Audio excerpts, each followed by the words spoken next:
The Pixel 7a launch is now just 2 days away, and thanks to the boatload of leaks, we know pretty much everything about the phone. There was still one unknown, the pre-order bonus, but a retailer appears to have revealed that.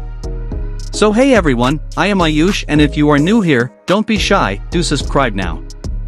The Pixel 7a is looking like a huge upgrade over its predecessor.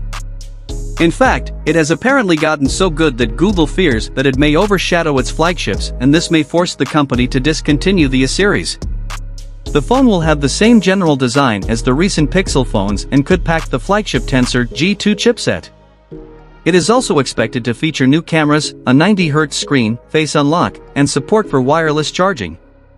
According to reports, the phone is set to undergo a $50 price hike, bringing its cost to $499. This increase in price may not sit well with some buyers, but to ease the impact, Google is said to be offering the Pixel Buds A series as a complimentary addition to the phone. It seems that a retailer may have jumped the gun by prematurely disclosing the pre-order deal for the Pixel 7a prior to the May 10th announcement date. However, the situation is not particularly concerning as the phone is already available for purchase through unofficial channels, and an individual has even created a video sharing their initial impressions of the device. The Pixel Buds A series cost $99, so those who order the Pixel 7a during the pre-order period will essentially be paying $400. It also helps that Google's phones are often on sale, so the price bump is unlikely to prevent Google's next mid-ranger from becoming one of the best phones of 2023. Most buyers will likely appreciate the freebie, given the phone will not have a headphone jack for wired headphones.